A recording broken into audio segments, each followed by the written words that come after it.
High বন্ধুরা, তোমরা সবাই কেমন আছো? আমি খুব ভালো আছি। আমার চ্যানেলে সবাইকে স্বাগতম জানাই। আজকে আমি একটা একেবারে নতুন রেসিপি তৈরি করব। সেটা হচ্ছে গাজর আলু ডিম দিয়ে একটা টিফিন রেসিপি। এই টিফিন রেসিপি বাচ্চাদের টিফিনেও আপনারা দিতে পারেন, আবার বিকেলে যে আপনারা নাস্তা খাবেন তাতেও আপনারা করে খেতে পারবেন। তার জন্য আমি আটা দিয়ে একটা ডো তৈরি করব। তার জন্য কড়াইয়ে জল দিয়ে জলটা গরম হয়ে আমি আটা একটু অল্প অল্প করে দিয়ে একটা ডো তৈরি করছি। খুব সফট একটা ডো তৈরি করব আমি আজকে।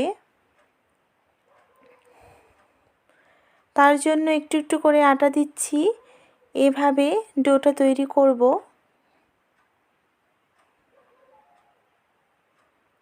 আপনারা খুব সহজে ঝটপট সহজ পদ্ধতিতে এই টিফিন রেসিপি তৈরি করতে পারবেন। ঘরে যদি হঠাৎ করে মেহমান আসে আপনারা কিন্তু এই রেসিপিটি তৈরি করে মেহমানদের দিতে পারেন। ডোটা এইভাবে আমি তৈরি করে নেব। খুব সফট একটা ডো তৈরি করব। খুব গরম গরম অবস্থায় ডোটা এইভাবে মেখে নিতে হবে। এবারে আমি এভাবে পিঁড়িতে আমি এটাকে ডলে নিচ্ছি।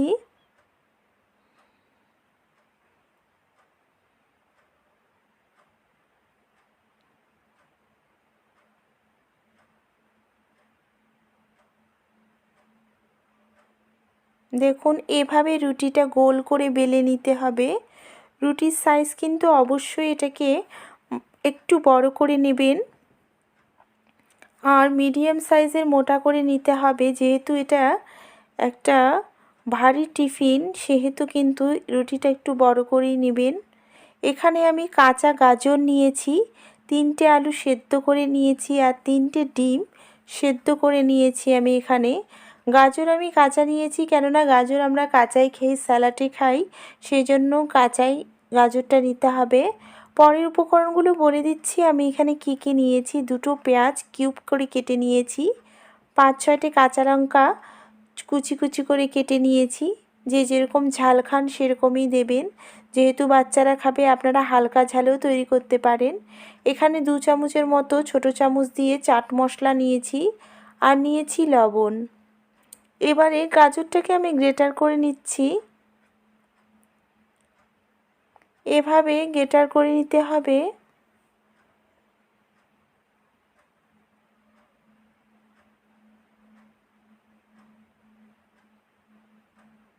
দেখুন, এভাবে আমি গ্রেটার করে নেব।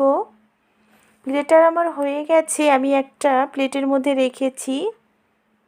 এক এক করে আমি এখন সবগুলোই গ্রেটার করে নিব। ডিমটাকেও গ্রেটার করে নিচ্ছি।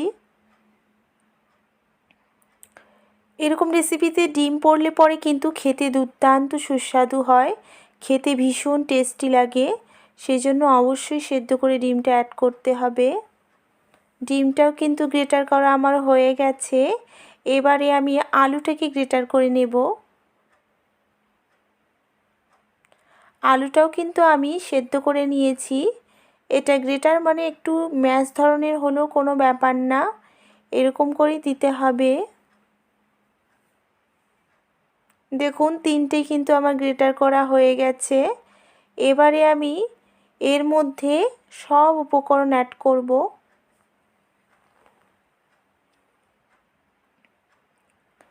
পেঁয়াজ কুচি আমি দিয়ে দিচ্ছি, লঙ্কা কুচি দিয়ে দিলাম, চাট মশলাটাও দিয়ে দেব।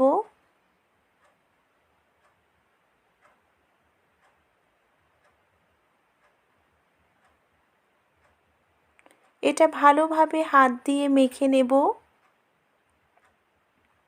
খুব আলতো হাতেই মাখবেন, খুব জোরে জোরে মাখতে যাবেন না, এটা একেবারে একেবারে মিহি হয়ে যাবে। সেই জন্য এটা আলতো হাতেই মেখে নেবেন, যাতে পেঁয়াজ সব একটু গোটা গোটা থাকে, তাহলে খেতে ভীষণ ভালো লাগবে। আমার কিন্তু রেডি হয়ে গেছে এটা।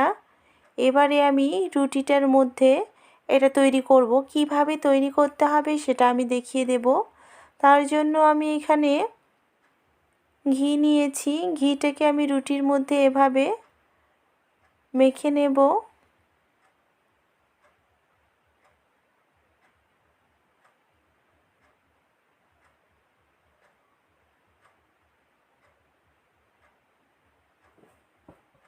এভাবে মেখে নিতে হবে খুব ভালোভাবে, কিন্তু এটাকে রুটির মধ্যে এটা ঘিটা মেখে নিতে হবে। এবারে দুদিকে ভাঁজ করে নেব আমি। এভাবে ভাঁজ করে নিয়ে আমি একটু এভাবে হাত দিয়ে এভাবে রুটিটাকে ভাঁজ করে নেব। দিয়ে আবারও একটা ভাঁজ দিয়ে দিলাম, যাতে রুটিটার মধ্যে চারিদিকে ভাঁজ হয়ে থাকে। এই ভাঁজের শেপটা আনার জন্য কিন্তু রুটিটা ভাঁজ করা কথা। এভাবে ভাঁজ করে নেওয়ার পর রুটিটা আবারও খুলে নিলাম। এবারে চাকুর সাহায্যে এক সাইডে কেটে নিচ্ছি। এভাবে এক সাইডটা কেটে নিতে হবে।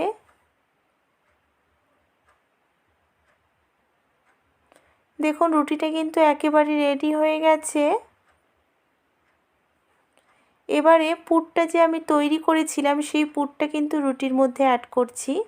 তার জন্য 3 জায়গায় কিন্তু আমি এই পুরটা অ্যাড করব। দেখুন অল্প অল্প করে কিন্তু আমি 3 জায়গায় এইভাবে পুরটা অ্যাড করেছি। এক জায়গাটা কিন্তু ফাঁকা রাখবো। এই এক জায়গার ফাঁকা ইয়েটা কিন্তু আমি এভাবে ভাঁজ করে দেব। দেখুন এভাবে ভাঁজ করে দিতে হবে।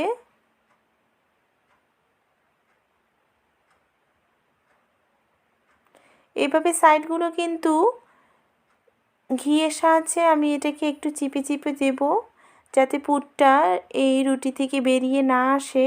এই জন্য অবশ্যই কিন্তু খেয়াল রাখবেন, এভাবে হাত দিয়ে চেপে চেপে কিন্তু এর ফুটোগুলো বন্ধ করে দেবেন, তাহলে পুরটা আর বেরোবে না। এবারে আবারও একটা ভাঁজ দিয়ে দিলাম। দেখুন একেবারে কিন্তু পুরটা একেবারে ভিতরে চলে গেছে। এভাবে 3 ভাঁজ দেওয়ার পর আমি এইভাবে সাইডগুলো এভাবে করে দেব, যাতে পুরটা বের না হয়। দেখুন একেবারে কিন্তু রেডি হয়ে গেছে আমার। এটাকে আমি এবার সাইড দিয়ে হালকা করে ডিজাইন করে নেব। তার জন্য আমি এখানে একটা কাঁটা চামচ নিয়েছি। এই কাঁটা চামচের সাহায্যে আমি এরকম করে ডিজাইন করে নেব। দেখুন এভাবে সুন্দরভাবে ডিজাইন করে নিতে হবে।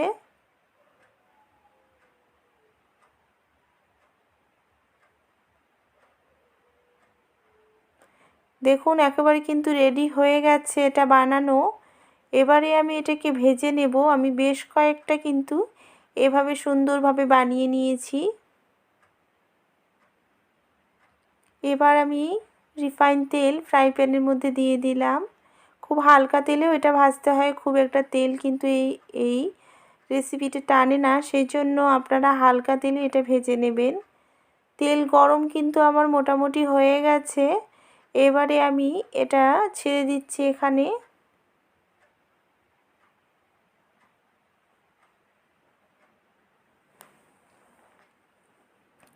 দেখুন গ্যাসের ফ্লেমটাকে কিন্তু অবশ্যই লো করে এটা ভাজবেন।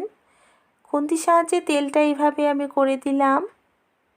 লো করে ভাজলে পরে কিন্তু আপনার পোড়া লাগবে না, ভিতরটা কিন্তু কাঁচা থাকবে না। আর হাই ফ্লেমে ভাজলে কিন্তু বাইরেরটাই পোড়া লাগবে, আর ভিতরটা কিন্তু কাঁচা ভাব আপনার থেকেই যাবে, তো খেতে কিন্তু ভালো লাগবে না। এই জন্য আপনারা অবশ্যই লো ফ্লেমে এটাকে ভেজে নেবেন। দেখুন একেবারে কিন্তু আমি হালকা আঁচে এটাকে ভেজে নিচ্ছি। এটা কিন্তু লাল লাল করে ভেজে নিতে হবে, একেবারে কিন্তু কালারটা চেঞ্জ হয়ে আসবে। দেখুন ভাজা আমার হয়ে গেছে। আমি একটা প্লেটে তেল ঝরিয়ে এভাবে তুলে নেব। এভাবে আমি প্রত্যেকটাই ভেজে নেব। দেখুন ভাজা আমার হয়ে গেছে। এভাবে প্রত্যেকটাই তেলে ছেড়ে দেব। খুব কম তেলে কিন্তু এটা ভেজে নিতে পারবেন। আমার ভাজা হয়ে গেছে, আমার একেবারেই রেডি হয়ে গেছে ডিম আলু গাজরের একটা টিফিন রেসিপি। আপনারা বাচ্চাদের এটা টিফিনে খুব ঝটপট সহজ পদ্ধতিতে তৈরি করে দিতে পারবেন। এখনও যারা আমার চ্যানেলকে সাবস্ক্রাইব করেননি তারা প্লিজ প্লিজ আমার চ্যানেলকে অবশ্যই সাবস্ক্রাইব করুন, বেল আইকনটা ক্লিক করে দেবেন, কমেন্ট বক্সে অবশ্যই কমেন্ট করবেন। দেখুন ভিতরটা আমি দেখিয়ে দিচ্ছি কীরকম সুন্দরভাবে সেদ্ধ হয়ে গেছে। এটা বিকেলের নাস্তাতে আপনারা খেতে পারবেন। আর আমার ভিডিও দেখার জন্য অনেক অনেক ধন্যবাদ।